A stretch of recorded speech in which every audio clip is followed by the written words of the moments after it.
Hello Internet, I am the Hero of Julios once again with another One Piece chapter summary. This week's chapter is chapter 1064, Egghead Labo Phase.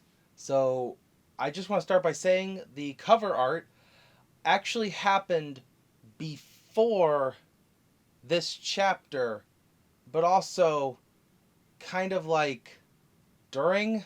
It's hard to explain, but it's Van Alger and Kuzan on the Blackbeard pirate ship, and it says officially that Kuzan is a member of the Blackbeard pirates, and the two of them have kidnapped Pudding. Now, this is obviously a big problem because we all know Kuzan as lazy justice, but he would never go as far as to do what Sakazuki does in the in the name of absolute justice. I don't know. Maybe these 2 years really have done a number to him, but I'm hoping this is an undercover thing. I'm hoping he's a member of Sword because I didn't even realize it, but the Memo fruit, I was so focused on her devil fruit because of what Blackbeard does. But Pudding has the chance to read poneglyphs. So this is a big problem for everyone involved. Especially since Law is currently fighting Blackbeard. I'm getting a little ahead of myself. So let's go into the actual chapter itself that picks up where we left off. Blackbeard and Law are duking it out as Blackbeard prepares himself to fight Law by hitting him with a power of the Quake fruit. But he takes the same pose Whitebeard does in order to slam the earthquake down. I find that very interesting because you would think after 2 years Blackbeard would have gotten creative with his devil fruit power. He would have tried something new. But it seems he's gone by the strategy of if it worked for Pops, I don't really need to change it. Do the Whitebeard pose, do the Whitebeard earthquake, shake the ground. Don't really change anything up. He hasn't tried to send shockwaves forward or combine it with his darkness fruit. It's a very strong devil fruit, probably one of the strongest paramecia fruits, but Blackbeard hasn't changed up Whitebeard's mechanics for it. On the other hand, he's fighting an opponent who has done some thinking about his devil fruit. Law manages to open up his K room, which is his awakened devil fruit. He slices Stronger in half, giving Blackbeard no footing anymore. And as Blackbeard is coming down to earth, Law manages to get a pretty good hit on him as Blackbeard realizes, whoa, none of my resources told me you had these abilities. Is this your awakening? Which also implies that Law has not awakened his devil fruit for a very long time. In fact, it may have just been something he awakened during Dressrosa, or maybe a little after, in which because maybe just in his fight with Doflamingo, since he was on the verge of death, maybe almost dying is what it takes to get your devil fruit to awaken. We still don't know exactly how that works, but we're on the island with Vegapunk, so I'm hoping very soon we find out how devil fruit awakenings work. But don't think that the pirate crews of these two captains are just sort of watching the sparks fly. Law actually tells Sachi and Penguin to take to the sea, and Blackbeard's men are obviously attacking. Doc Q takes out some apples and throws them because he's got exploding apples. And then Sachi kind of dives underwater, breathes in the ocean, pops his head out, and shoots the exploding apples out of the sky, causing Doc Q to fly off a little bit. Not to mention, Beppo, perks up his ears and he's like, "Sniper at 12 o'clock, Gene Bart, go!" And Gene Bart, gets between Van Alger and Law and just tanks whatever Van Alger was shooting at him. The fact that Alger can teleport, Beppo picked up on it so quickly, and not to mention Gene Bart just tanking an explosive round. I want to say to everyone who underestimated the rest of the Heart Pirates, just because Usopp and Nami don't look very strong doesn't mean they're not members of Straw Hat Luffy's crew. I doubt Law would have kept them this long without telling them to go home, it is not safe for you. The part that weirds me out though is they say Sachi tells him, don't underestimate people who grew up in the cold waters of the North Blue. What is it about the North Blue that allows you to breathe in the ocean and fire it like a Gauss rifle? Whatever the reason, I don't know if they're part fishman, if they have devil fruit. Well, no, they wouldn't have a devil fruit ability. They'd be underwater. Is it cybernetics? Has Law enhanced them with the power of the Op fruit? I kind of want to know why Sachi and Penguin have undersea abilities more than just, because they're from the North Blue. Law's not the only guy from the North Blue, and last I checked, the North Blue wasn't home to fishmen. So I'd like to know more about Sachi and Penguin now. But as Law gets a good stab in on Blackbeard with his shock Vili, and Blackbeard takes the whole hit of it because the darkness fruit doesn't let him dodge like a Logia should. Law kind of taunts him, saying, I see every single commander you have is devil fruit users. That means you all have the exact same weakness, the ocean.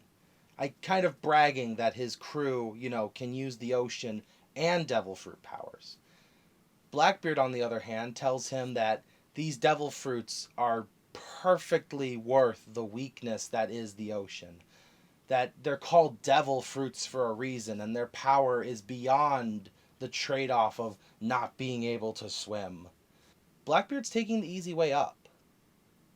These devil fruits are recently eaten. These devil fruits are unawakened. These devil fruits just happen to be very strong and perfect for the individuals who are using them. The Blackbeard pirates have definitely selected the perfect devil fruits. They have taken what they're good at and have cranked the abilities up to 12. Even having San Juan Wolf, a giant, become a giant. So even though his only defining trait is he is a giant, he even took the perfect devil fruit to make him even bigger than that. Now, whether or not San Juan Wolf had that devil fruit before or after Impel Down, I don't know, but regardless, the Blackbeard crew are unlike any other devil fruit eaters. Most devil fruit eaters ate their devil fruit and learned how to live with it. Chopper ate the human fruit, Robin with her flower powers, Luffy even with the gum fruit, the devil fruit of creativity itself. Aside from Law, who was a doctor that was force-fed his devil fruit, most devil fruit users have to learn to work on their power rather than getting a power that works for them. That being said, though, this may be what Oda is trying to accentuate in Blackbeard saying, devil fruit powers are definitely worth the drawback, because at some point, Luffy or Blackbeard or Law or someone may find themselves underwater, and it might come down to Haki to get them out of it. Something to consider for the future. But it seems Oda is trying to create a divide between Haki and devil fruits, and what makes the true, is it easier to artificially enhance yourself with the power of a magic fruit, or is it your own willpower that should create your victories? The final part of the Blackbeard Law battle ends inside of Blackbeard's ship, with the two members of Blackbeard's crew, just some random strangers, sort of laughing about how Law is up against Blackbeard, and, how does it feel to have your mother's killer be fighting, against Blackbeard, when it's revealed that Pudding is in the brig of Blackbeard's ship. Now, Van Alger is on Blackbeard's ship. Kuzan was with Van Alger in the very same cover art that we just saw. And Law's crew is under the sea. Props to Sachi and Penguin. Love that Beppo was able to do the sonar thing. Jean Bart protecting. Even if I felt Blackbeard's crew and Law's crew could go at it just fine, Kuzan could freeze the Polar Tang right now. I think that's where this is going next. I think in the next chapter, Kuzan's going to show up and just freeze Law's ship. Now, granted, freezing Law's ship would keep his men safe and away from Blackbeard, so it may just be like, I froze your ship, give up, come with us kind of thing. And the rest of Law's crew will survive, maybe be able to tell Luffy what happened. But Kobe, Pudding, possibly Law, Blackbeard's gathering up some people. He's got hostage situations across the map going on here. I'm wondering what his ultimate goal is. Now, when it comes down to Pudding, Pudding is a member of the Third Eye tribe, which means no matter who wins this fight, Blackbeard or Law, when they find the last poneglyph they need, Pudding might be able to read it. Now, Pudding is a member of the Three Eye tribe, but she's only half-blood, so there's just a 50-50 shot whether or not she will actually awaken that ability. But the fact still stands, I was way too focused on her devil fruit, much like Blackbeard, to realize that her third eye is much more dangerous than her memo fruit, which is probably why Blackbeard still has her alive in his brig.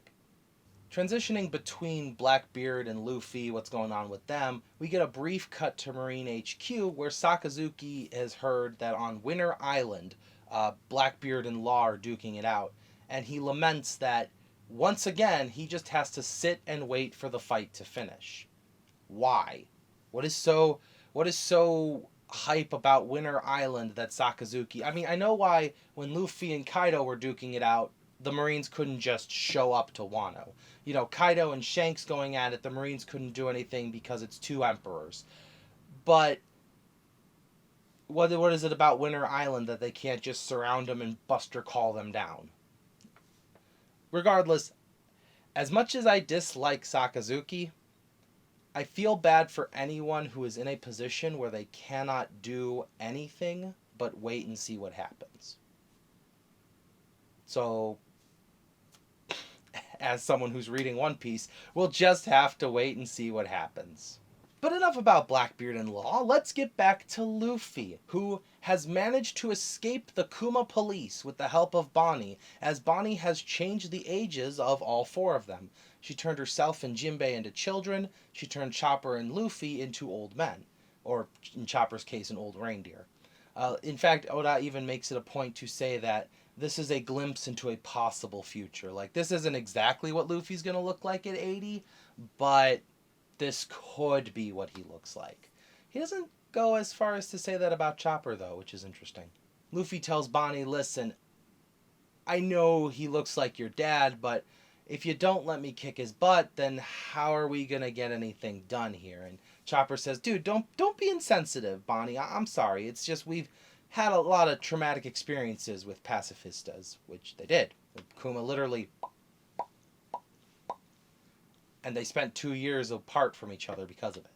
Jinbei, on the other hand, is looking at this from the other side, wondering more about Kuma himself and why Bonnie is defending his honor like this.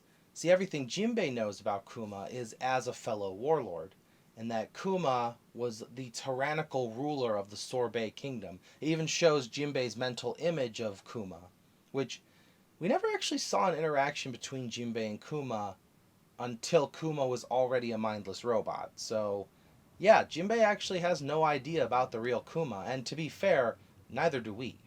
But Bonnie is having none of that. She goes on to tell them that her dad was not a tyrant, her dad was not a fan of the world government, her dad couldn't have chosen to have all of his memories erased and become a mindless robot. He hated the government. So there has to be some other reason, and that's why she's on this island.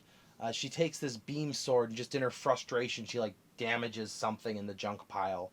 Apparently, they are in a junk pile of just stuff Vegapunk considered failed or useless, but to a normal person, a beam sword's pretty cool, so now Bonnie has one of those. Whatever the reason, though, Bonnie is here to clear her father's name, and that's, or at least find out what is up with Vegapunk and changing him. And I still think the Seraphim has his brain inside, or his real personality, but we'll find out when Rob Lucci shows up. Unfortunately, that's pretty much all the conversation that happens here about Kuma and Bonnie and Luffy and all that. But we do get to finally catch up with the Straw Hat crew that is currently with Lilith. See, the Vega Force 1 that has been holding the Thousand Sunny is actually flying up to an island above the island. So Egghead Island is two parts. The main island with all the weather control and the tropical environment that can sometimes be winter. And above it is a sky island, which actually there's this really cute scene of Frankie bouncing on it because it's his first time being here. The rest of the crew is so excited to see clouds and sky islands and stuff. Brooke and Zorro elect to stay on the ship, though. I'm assuming Brooke just to keep Zorro company, but Zorro doesn't trust Lilith, so he's not going to let the ship out of his sight. Regardless of that, though, the rest of the crew, they head off with Lilith to go and see the wizard. They're going to go meet Vegapunk. And they even get, like, new outfits to match the rest of the Vegapunk world. So this is going to be our Egghead Island outfits for at least the first good part before, maybe something happens. Maybe we get some post-Egghead outfits. But for now, we're starting to get what the whole crew looks like. But as the crew is going inside to meet the wonderful Wizard of Oz, Shaka, Vegapunk 01, is currently on the phone, and he tells this person on the other end, one of the problems with being an old man or with being a genius, is I can see my own future. And the other voice is like, where are you going with this? And he says, I think I'm dying. I think I'm going to die soon. And the other voice says, well, if you're telling a joke, it's terrible. That's not funny. And he goes, look, I just want you to know this. Dragon. And Oda ends the chapter, da-dun, and then we get the no chapter next week. So, great. Speculate away. So yeah, Vegapunk has connections to Dragon, which checks out that Vegapunk would respect Kuma's last wish to guard the Thousand Sunny, but it still doesn't explain why Vegapunk did to Kuma what he did. Though I think this gives grounds to my Kuma is inside the Seraphim idea, but regardless, he is a friend of the Revolutionary Army, at least. I mean, why else would you tell the leader that you're dying? So whether he's an actual member, or if it's just this particular body, Shaka is a member, or if Vegapunk himself completely, maybe like Lilith isn't in on this, whatever the reason, Vegapunk has connections to Dragon. Dragon has connections to Kuma. Kuma has connections to Bonnie, who is working with Luffy, whose crew is about to meet Vegapunk. It's all starting to come together. Now, I did leave out a little piece of information during Bonnie's conversation with Luffy and Chopper and Jinbei. She mentions that one of the reasons that they wanted to experiment on Kuma in the first place was because of his battle prowess, his physical abilities, and the fact that he was a member of a special people. So I kept an ear open for both fan translations and the official Viz translation.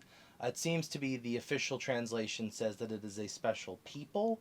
They, in the fan translation, said it was a special race.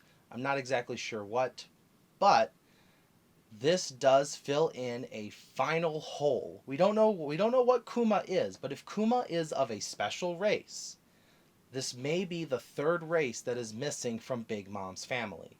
The Big Mom family is missing giants because of the Lola incident. They are missing Lunarians because she, knows King is the last of his kind. And now we know that they are missing whatever Kuma is. If Kuma is a member of a different race rather than a special people. This might just be like he is of a group of humans that, ran off, or a group of people that know something they shouldn't know. He might be special people in that he is special because he was born with a special gene or something. However, I think it's more likely that Kuma is a member of a special race, which means Bonnie is half of that race, unless her mother was also a member of it. We don't know anything about Bonnie's mom, so until we learn more about this relationship, about this special race, that's up in the air for now. But that's pretty much all there is to talk about this week's chapter. No new chapter next week, so I'm going to have to come up with something to talk about on Monday. But let me know in the comments your thoughts. What do you think about Kuma being of a different race? What do you think of Vegapunk's connection to Dragon? And do you feel any inkling of sorrow for Sakazuki's inability to do anything? Or do you think this is the right proper comeuppance for everything he has done? Thank you for watching as always, and I will see you in the next video. This is the Hero of Julios, Xing out.